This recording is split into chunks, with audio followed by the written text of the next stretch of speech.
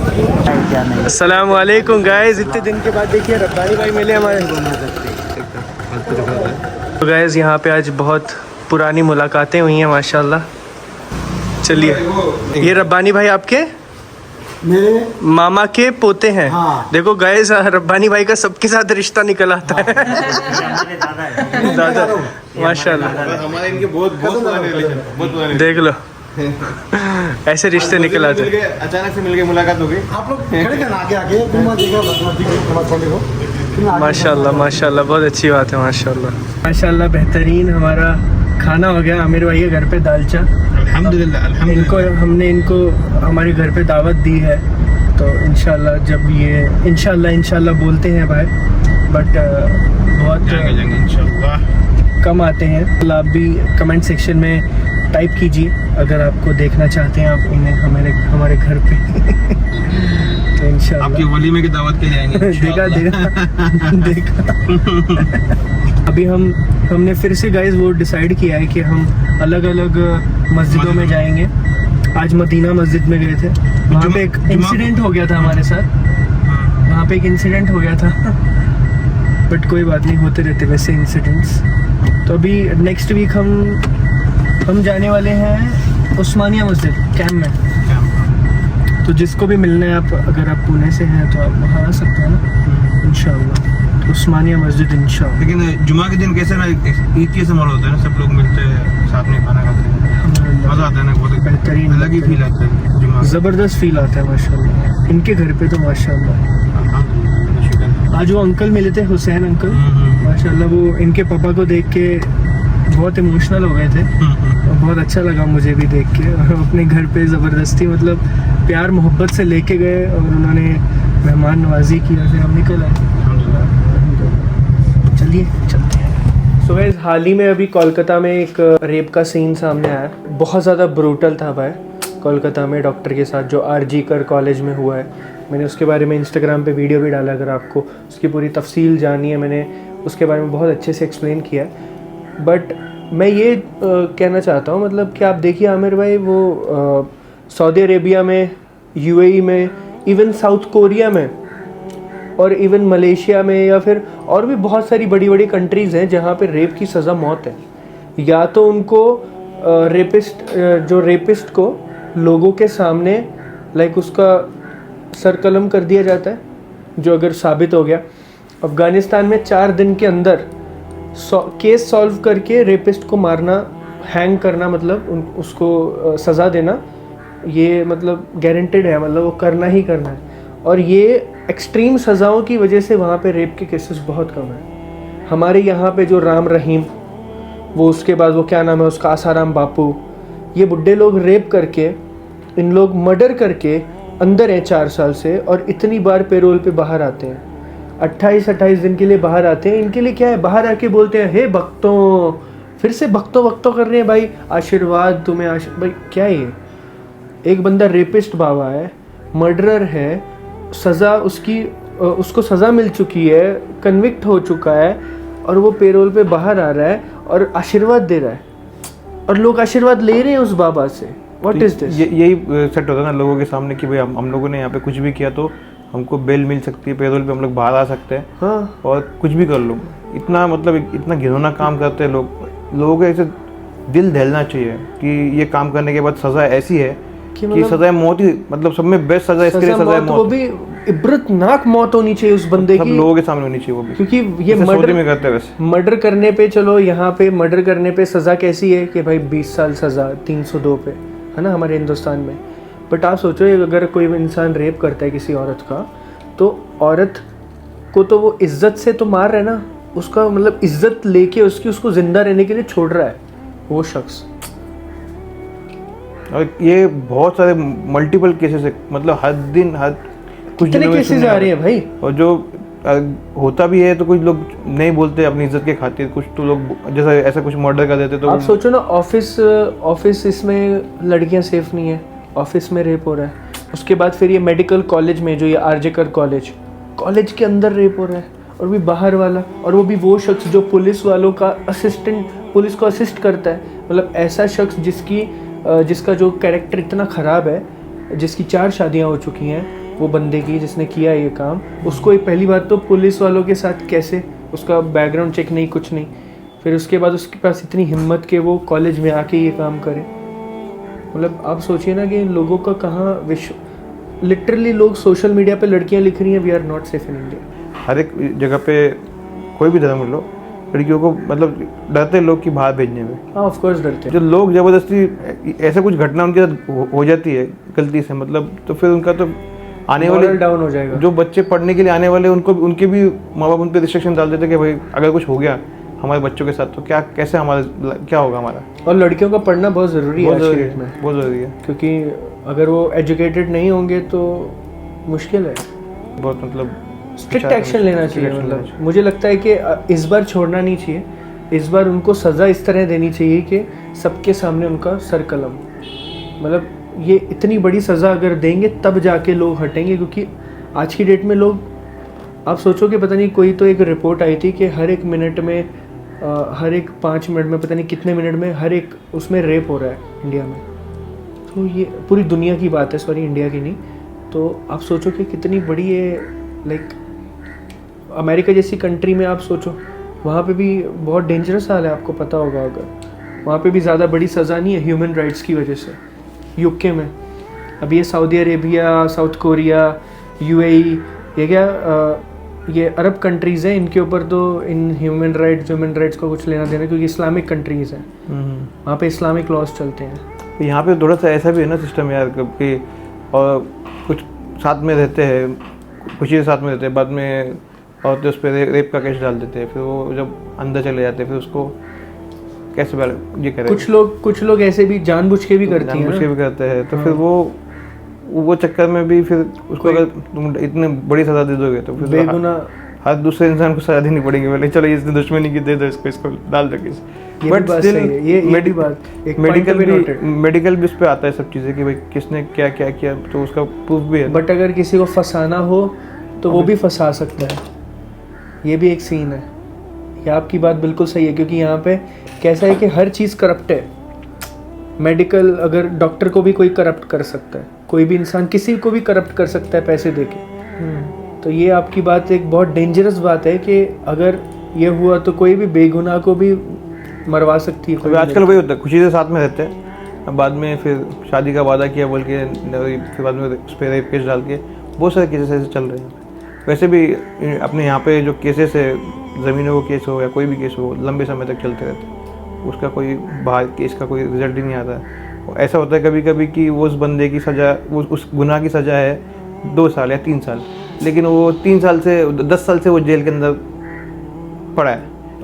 ऐसा भी चल रहा है बहुत जगह, बहुत जेल में ऐसा है बेचारा, मतलब उसको या तो अगर वो बेचारा बेगुनाह साबित हो गया, अगर गुनहगार साबित हुआ तब भी उसको समझो 3 साल की सजा है, तो वो ऑलरेडी उसकी सजा साबित हो ही नहीं, मतलब कोर्ट को टाइम ही नहीं मिला, इसलिए वो 10 साल से अंदर ही पड़ा है। ऐसा भी होता है, ऐसा भी बहुत केसेस है ऐसे भी। तो आपकी इसके ऊपर क्या राय है गाइस, थोड़ा ज़रूर बताइएगा, बिकॉज ये चीज़ बहुत ज़रूरी है। मैं सबसे ये अपील करना चाहता हूँ कि अपने घर के बच्चों का ध्यान रखें, ठीक है, और उन्हें एक सेफ जगह पे भेजें। ये बहुत ज़्यादा ज़रूरी है, चाहे लड़का है लड़की है कोई भी रहने दो, और ये बहुत ज़्यादा ज़रूरी है। और अभी आप बोलोगे कि हम कैसे पता करें कि वो सेफ़ है कि नहीं। अभी जैसे वो आरजीकर कॉलेज है, वो इतना बड़ा कॉलेज है, अभी वो ऐसा तो है नहीं कि वो कोई छोटा मोटा कॉलेज है।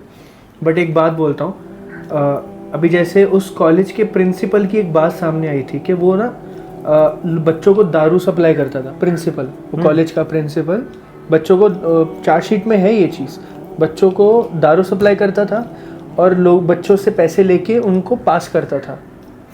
अगर आप कोई ऐसा करप्ट सिस्टम देखो ना अपने कॉलेज में, तो अपने पेरेंट्स को इत्तला करो और अपना कॉलेज चेंज करो, क्योंकि ऐसी जगह पे कुछ भी हो सकता है। क्योंकि अगर जो वहाँ का सरदार है वही अगर करप्ट है, वही अगर ये घिनौने काम, ये छिछोरे काम करता है, तो फिर कुछ भी हो सकता है फिर वहाँ पे। तभी तो वो बंदा कॉलेज के एंट्री मिली ना उसे, ये तो कैसे ऐसे कोई कॉलेज में आ सकता है अभी इतनी रात में। और सभी लड़कियों को भी सीखना चाहिए, और सेफ्टी की जो ट्रिक्स है ना, कैसे मतलब कम इसमें सामने वाले को कैसे ब्लॉक किया जाए, कैसे उसको सामने वाले को मतलब 1-2 ऐसे पॉइंट जो है मतलब इसमें क्या कहाँ पे मारा जाए तो आदमी थोड़ा सा, लेकिन एक साथ 4-4, 5-5 लोग एक साथ आ जाएंगे तो क्या ही करेंगे यार। वो लड़की इतना दर्दनाक इतना दर्दनाक घड़ा है ना ये, मतलब बहुत मतलब। बट एक चीज़ ऐसा नहीं है, इन्होंने बिल्कुल एक सही पॉइंट बोला कि औरतों को आज की डेट में हमारे हिंदुस्तान में ये बहुत ज़रूरी है कि औरतें स्ट्रांग बने। डिफेंस उनको करते आना चाहिए। डिफेंस उनके लिए बहुत ज़्यादा इंपॉर्टेंट है। आपको सीखना पड़ेगा कि अगर आप पे कोई अटैक कर रहा है तो किस तरह से आपको उसको ब्लॉक करना है या सामने वाले को आपको मतलब सेव करना है, अपने आप को, खुद को डिफेंस करना है। तो ये डिफेंसिव टेक्निक्स एकदम वो जो ट्रिक्स होते हैं ना, जैसे आपने बोला, वो हर औरत को आई थिंक पता होना चाहिए। What do you think? ये बहुत ज़रूरी है। और दूसरी बात, एक और चीज़ ये भी आपको पता होना चाहिए कि आप कहीं पे भी ऐसे ही इतनी रात में मतलब अकेले हो, रात में कोई अकेले कमरे में जाके आप कोई भी, चाहे आपका ऑफिस है चाहे कॉलेज है, जैसे अभी उसने अकेले सेमिनार हॉल में अकेले जाके रेस्ट करने के लिए चली गई, तो अकेले रहना भी थोड़ा सा अवॉइड करें। मतलब क्योंकि देखो लोग सुधर नहीं सकते है ना, सिस्टम करप्ट है। तो अभी क्या हल, इसका हल ये है कि हमें एहतियात खुद को सेफ रखना चाहिए कि कोई भी हो, ज़्यादा मतलब ऐसा नहीं सोचना चाहिए, ओवर कॉन्फिडेंस नहीं होना चाहिए कि भाई कोई बात नहीं हो जाएगा। हाँ, कोई बात नहीं कि हम सेफ हैं यहाँ पे, नहीं, ऐसा नहीं। देखो कभी भी कुछ भी हो सकता है, किसी की भी नीयत का हम अंदाज़ा नहीं कर सकते। खुद को खुद को इवन टीचर की नीयत का भी अंदाज़ा नहीं कर सकते। इतने सारे केसेस आते हैं टीचर के भी, है ना। अभी वो भी बहुत सारे केसेस है, टीचर के, स्टूडेंट के भी केस हैं, टीचर के भी केस हैं, इवन लड़के पे जुल्म हुआ है उसके भी केस हैं, लड़की पे तो होता ही है, लड़के पे भी हुआ उसके भी केस हैं। तो देयर आर मेनी थिंग्स। तो द बेस्ट थिंग ये है कि हमें खुद इस चीज़ को आई थिंक लाइक देखना चाहिए कि हमें अकेला नहीं रहना है। पहली बात तो लड़की को तो अकेला नहीं रहना चाहिए। ये बहुत ज़्यादा एक थोड़ा सा ये केस के बारे में ऐसा कोई नहीं होगा जिसको ये केस के को लेके दर्द जिसे सुना है उसको तकलीफ नहीं होगी, ऐसा कोई भी नहीं। लिटरली मुझे रोना आया कोई भी नहीं। जब मैं फर्स्ट टाइम वो स्टोरी सुन रहा था ना देशभक्त चैनल पे, लिटरली मुझे रोना आया था, अल्लाह की कसम। मतलब मेरे को इतना खून खौला था। तो अगर हमारे साथ ऐसा हो रहा है, सोचो उसके घर वालों का क्या हाल हो रहा है। उसकी मम्मी को 12 घंटे तक लाश नहीं दी। उसकी मम्मी को कहा गया कि आपकी बेटी ने सुसाइड किया है। फर्स्ट पॉइंट से इस केस को घुमाने की कोशिश की गई कि रेपुटेशन खराब, कॉलेज का रेपुटेशन खराब हो जाए, कॉलेज का रेपुटेशन, पुलिस का रेपुटेशन, वहाँ पे लॉ एंड ऑर्डर का रेपुटेशन। ये रेपुटेशन के चक्कर में उस लड़की की जो तकलीफ़ है उसको दबाने की कोशिश की गई। और बाद में जब इन्वेस्टिगेशंस हुई तब जाके ये सारी चीज़ें सामने आई। आप देखो 12 घंटे उस बच्ची का मुंह अपनी माँ को देखने नहीं दिया गया। उसकी मम्मी ने हाथ जोड़े, पाँव जोड़े, मतलब गिड़गिड़ाई नहीं। 12 घंटे के बाद उसकी लाश उसको मिली, तो फिर उसको देखने दिया गया आफ्टर 12 आवर्स। और आप सोचो कि उसकी हालत तो मैंने आपको बताई कि क्या उसके फेस पे या जो भी है, तो उसके घर वालों ने देखा कैसे होगा, सोचो। मतलब कितने सेक्रीफाइस किए होंगे बच्ची ने भी और उसके माँ बाप ने भी यहाँ तक पहुँचने के लिए।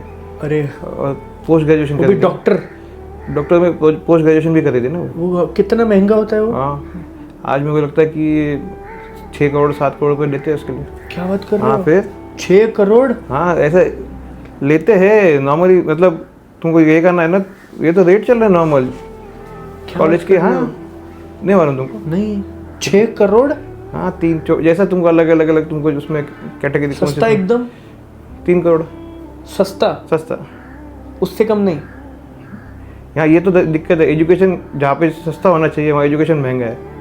तो एजुकेशन महंगा है तो फिर अगर वो डॉक्टर ऐसा आजकल वो एजुकेशन महंगा है इसीलिए तो फिर इंसान एजुकेट होके फिर अगर सोचो ना आप लोग, उनके घर वाले कितना, मतलब जो अभी अमीर बाप की औलाद है वो अमीर तो चलो कर लेते हैं अफोर्ड, और वो भी बहुत ज़्यादा अमीर, मतलब 6 करोड़ कम है क्या?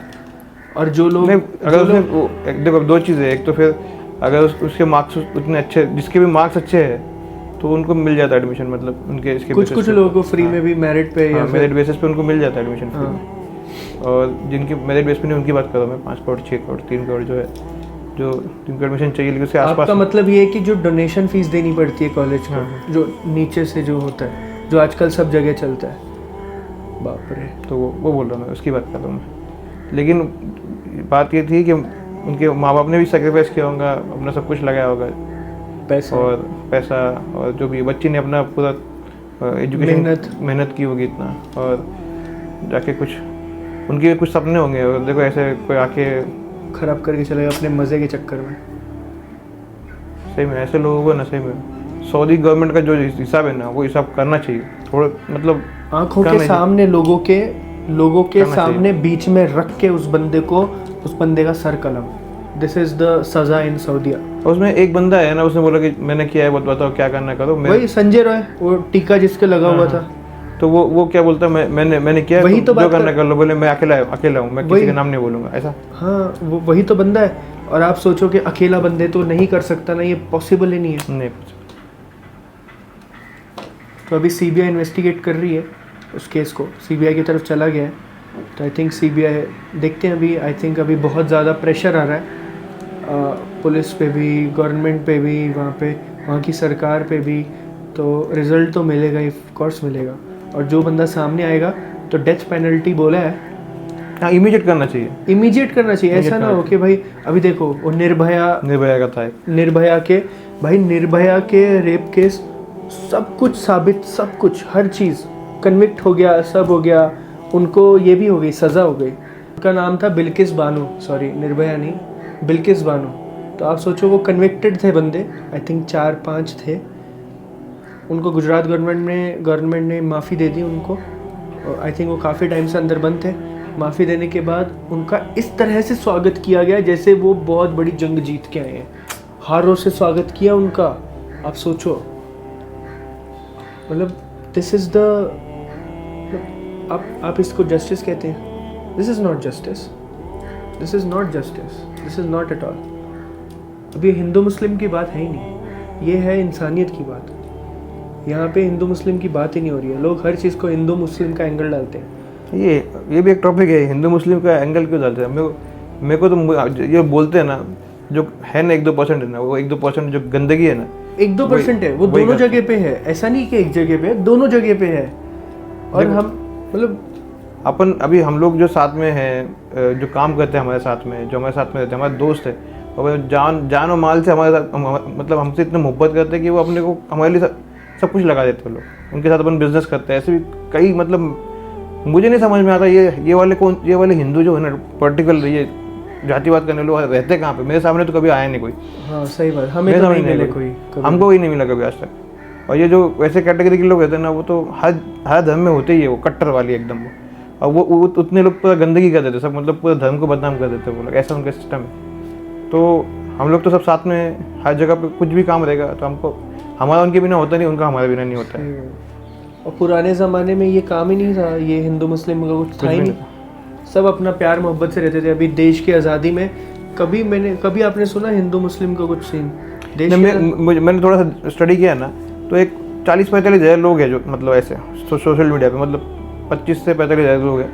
वो वही बस उनका काम ही है, धंधा, दिन रात ऐसे उल्टे पुल्टे कमेंट करना। IT सेल वाले ना भाई, वो वही रहेगा, हो सकता है। 2-2 रुपए के एक ट्वीट करते हो, 2-2 रुपए के कमेंट करने वाले, जिनको 2 रुपए 5 रुपए मिलते हैं, वो गंदगी फैलाने वाले वही। बाकी सब लोग अपने अपने रोजी की फिक्र है, अपने अपने परेशानी सबकी है, सब इंसान ही है, सबको अपनी अपनी परेशानी होती है, सब अपने अपने कामों में बिजी रहते हैं। और जो ऐसे बेरोजगार रहते हैं ना, जो बेकामी लोग रहते हैं, और जिनको नेता लोग बोलते हैं कि हम तुमको नेता बना देंगे, तो वो उनके चक्कर में आके ऐसे घन चक्कर बन जाते हैं वो। आप सोचो, वो विनेश फोगाट, उसने, आपको पता है उसने रिटायरमेंट ले ली है। परेशान हो गए बेचारे, क्या करेगा। उसने रिटायरमेंट ले ली। She was the first commonwealth gold winner, first girl. उसका अगर आप हिस्ट्री जानोगे आपको रोना आएगा, क्या हिस्ट्री है उस बंदी की। लिटरली उसकी आप हिस्ट्री जानो कभी।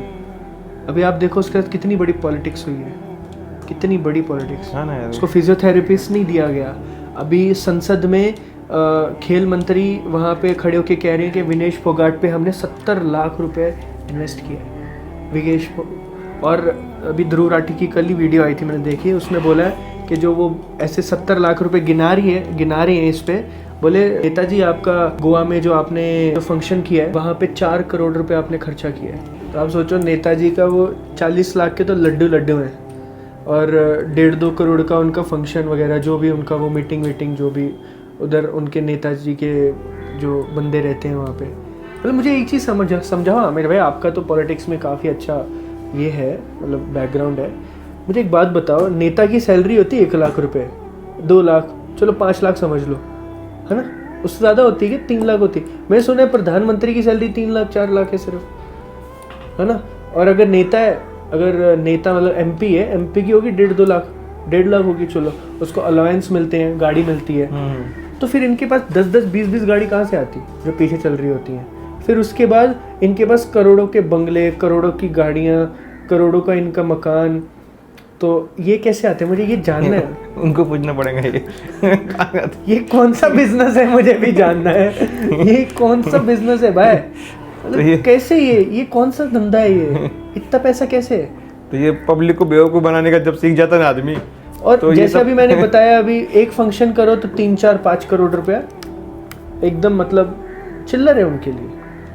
तो इसको वही ना, ये एक बिजनेस है, बिजनेस पूरा बिजनेस है, उसमें इन्वेस्टमेंट करता है बंदा, अपन उनके प्रोडक्ट को अपन है, और प्रोडक्ट मतलब हिंदू मुस्लिम करेगा तो उसको उतना वोट मिलेगा, फिर वो इन्वेस्ट करता है इतना सारा करोड़ों पे अपने, मजाक नहीं, एक छोटा सा इलेक्शन होता है ना जब ग्राम पंचायत, उसमें करोड़ों पे खर्च होता है, करोड़ों मतलब एक ग्राम पंचायत का, मतलब उसका मतलब बजट भी नहीं आता होगा उसको इतना, उससे कई गुना वहाँ पे खर्चा हो जाता है, तो वो कहाँ से निकालेगा पैसा?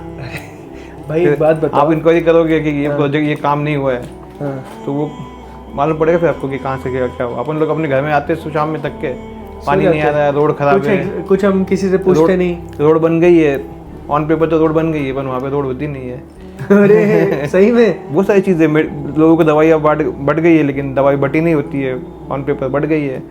हेल्थ के बहुत सारी चीज़ें जो गवर्नमेंट पब्लिक को प्रोवाइड करती है, उसके अगेंस्ट में मतलब पब्लिक के लिए होता है वो, लेकिन पब्लिक को पता ही नहीं होता है कि हमारे लिए क्या क्या फैसिलिटीज़ है, और वो वहाँ की वहाँ चंपत हो जाती है सब कुछ।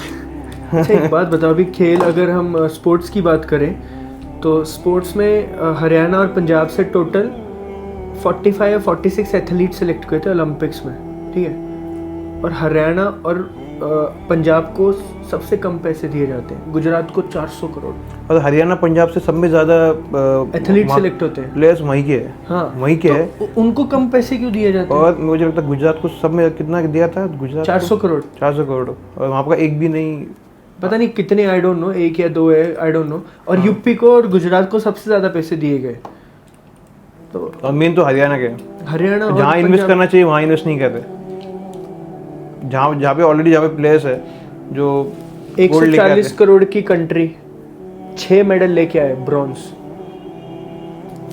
अमेरिका हमसे कितना छोटा है, चाइना हमारे बराबर का है, हम पाकिस्तान से जीत गए, पाकिस्तान ने 1 गोल्ड लिया सिर्फ, और हमने 6 मेडल लिए ना, तो अंदर वक्त खुश हो रहे हैं, अरे भाई पाकिस्तान से, अरे नॉनसेंस, पाकिस्तान से कौन सा हमारा कंपैरिजन भी कहाँ है? कंपैरिजन कुछ भी नहीं, मतलब कंपैरिजन चाइना से है ना, चाइना से कंपैरिजन होगा ना, पाकिस्तान है क्या, मतलब उससे कंपैरिजन कैसे करोगे? हम 150 करोड़, वो 20 करोड़, मतलब कुछ तुक बन रहा है कि आप बार बार खुश हो रहे हो, मतलब उसको उनके तो हालात देखो। ये तो खुश करने के लिए होता है ना, पब्लिक को ऐसे करके खुश करते हैं बस, और फिर पब्लिक खुश होती है।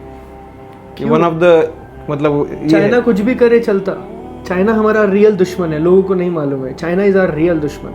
चाइना ने कितने मेडल जीते? 70-80 गोल्ड मेडल है उसके, गोल्ड, अपना तो एक भी गोल्ड नहीं है, 70-80 गोल्ड, पर उनको सिस्टमेटिक भी वैसा है ना, वहाँ पे पब्लिक को फैसिलिटी ये वो सारी चीज़ें मिलती है ना भाई। धोखा दिया जाता है, मतलब वो जो प्लेयर्स है उनको भी धोखा दिया जाता है, पब्लिक को धोखा, जो इन्वेस्ट किया है नहीं किया है पता नहीं, वो तो कुछ बोलते हैं कि एक को 3 कोच दिए हैं, तो वो बोलते हैं, प्लेयर्स बोलते हैं बस कोच ही नहीं है, हमको एक ही कोच है, ये है वो है, बहुत सारी चीज़ें, बहुत पॉलिटिक्स है। जो बंदा अगर रेल मंत्री, सॉरी, अगर स्पोर्ट्स मंत्री कोई है, उसको स्पोर्ट्स का एस भी नहीं पता, अगर कोई BCCI वो जो है क्रिकेट का है, उसको क्रिकेट का C भी नहीं पता, मतलब मंत्री उसका बना हुआ है वो इंसान जिसको उसके बारे में एक बैकग्राउंड ही नहीं है, उसका बैकग्राउंड नहीं उसको पता है। तो आप क्या समझते हो कि वो इंसान उस पर क्या मेहनत करेगा, और किस बिनाफ पे वो वहाँ पे बना है? मुझे इस चीज़ की मतलब अभी एक यही सिस्टम है, तुम एक चीज़ की बोल रहे हो, अभी समझो बहुत सारे डिपार्टमेंट हैं, समझो जैसे वाटर डिपार्टमेंट हो गया, बाद में आपके ये इसका रेवेन्यू डिपार्टमेंट हो गया, फिर PWD डिपार्टमेंट हो गया, डिफेंस का डिपार्टमेंट हो गया, डिफेंस डिपार्टमेंट हो गया। आप सोचो ये सब डिपार्टमेंट में जो अभी 5 साल के बाद में जो है नया मंत्री आएगा, ठीक है, उसको क्या पता है? उसको कुछ पता ही नहीं है, वो एकदम ब्लैंक एकदम, वो आके बैठ गया चेयर पे अभी। अब वो उसके नीचे सेक्रेटरी लोगों को ये करेगा, मतलब उसके नीचे जो बड़े बड़े ऑफिसर्स है, जो बचपन से मेहनत करके पढ़ के ऑफिसर बने, बड़ी मेहनत से वो अपने जॉब कर रहे, और वो बंदा जो मिनिस्टर बन के आया, उसको कुछ पता नहीं है, वो उनको बोल रहा है कि ये करो वो करो वो। तो ये क्या, ये लॉजिक ही मुझे समझ में नहीं आता। वो उनका मतलब बॉस बन गया, एंड फिर वो उसको क्या ही समझाएगा और क्या ही मतलब डेवलप करवाएगा। वो तो बोलेगा भाई कहाँ मिलता है बताओ, कहाँ से मिलता है मेरे को ये चाहिए बस। यार बड़ी एक ये बहुत बड़ी दुविधा है, मतलब बहुत इसकी बात है कि मतलब आप सोचो ना, देश बंदा कैसे चलाएगा जब उसको वो बैकग्राउंड ही नहीं है। जैसे तुमने बोला ना, उसको क्रिकेट का सी भी नहीं पता, वैसे रोड का आर भी नहीं पता, या डब्ल्यू भी नहीं पता, कोई उनका कुछ भी नॉलेज नहीं, एकदम साफ एकदम क्लीन है। बस उनको चेयर मिल गई है, गाड़ियाँ आगे पीछे चल रही है, और फिर उनको पता है फिर क्या करना है, टशन है काय के लिए अपन यहाँ पे आए हैं। और इसीलिए तो सब, जिस बंदे के पास पैसा है, वो इंसान, पैसा और पावर है, वो कुछ भी करे उसको कुछ नहीं होगा, एकदम सुरक्षित है वो। और जिसके पास पैसा पावर नहीं है वो सफ़र करेगा, सिंपल। ये चीज़ होनी चाहिए, ठीक होनी चाहिए। ये बहुत डिफ़िकल्ट है ठीक होनी, बट ठीक होनी चाहिए, बहुत ज़रूरी है। वही है ना, अभी देखो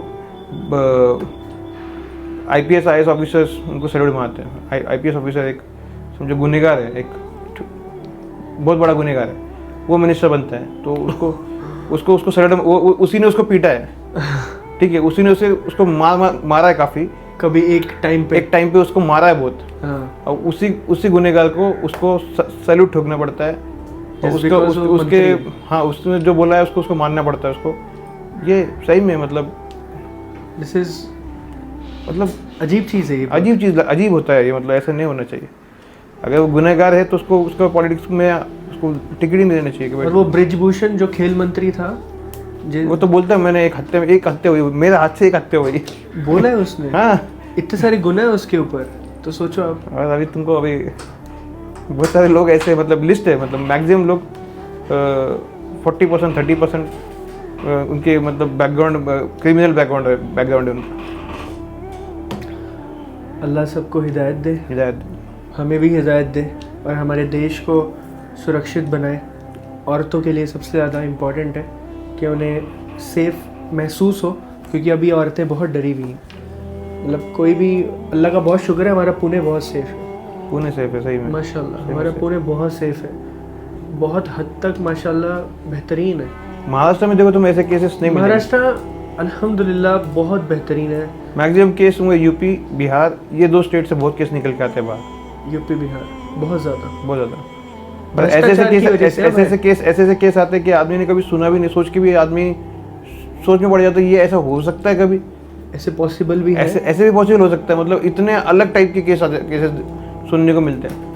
और वो हिसाब से इसीलिए वहाँ के जो मंत्री लोग हैं अपने बच्चों को महाराष्ट्र पुणे में भेजते पढ़ाई करने के लिए।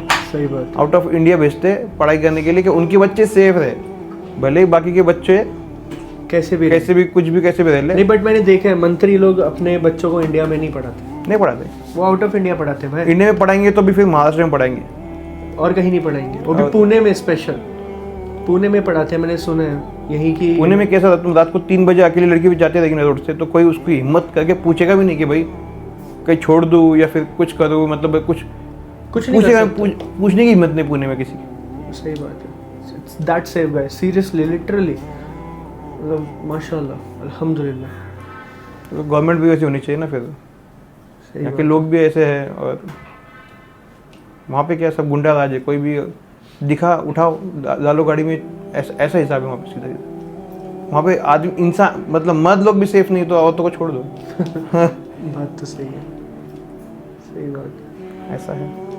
चलो कोई नहीं, hope for the best, hope for the best. दुआ कीजिएगा आप भी हमारे लिए, सबके लिए, हमारे देश के लिए, ठीक है भाई। चलिए गाइस, अस्सलामु अलैकुम वरहमतुल्लाहि वबरकातुहू। अस्सलामु अलैकुम वरहमतुल्लाहि वबरकातुहू।